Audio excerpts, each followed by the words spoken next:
হ্যাঁ ভাইয়া, মাওসা ফলস বিষয়ে কিছু বলেন। এবার আসলাম মাসা ফলস। এই ফলসটি ভিন্ন স্বাদের, ভিন্ন রঙের। এই ফলসে কথা বললে, আমরা যখন আর একটু সামনে যাবো, এখানে যাবো, এখানে কথা বললে কথা প্রতিধ্বনি হয়। তাহলে আমরা সামনের দিকে যাই, ফলসটা আমরা উপভোগ করি।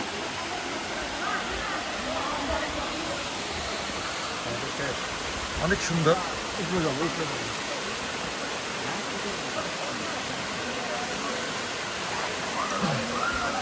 অনেক সুন্দর ফলস, অসাধারণ।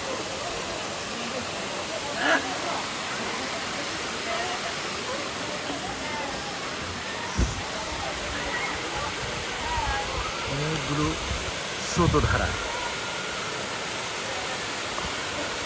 এখানে গোসল করা যায়। ফলসটিতে অনেকে গোসল করছে, কিন্তু পানি অনেক ঠান্ডা। যারা ঠান্ডা পানিতে গোসল করতে অভ্যস্ত, তারা ছাড়া অন্য কেউ গোসল করলে শারীরিক অসুস্থতা দেখা দেবে। তো আমরা গোসল করছি না।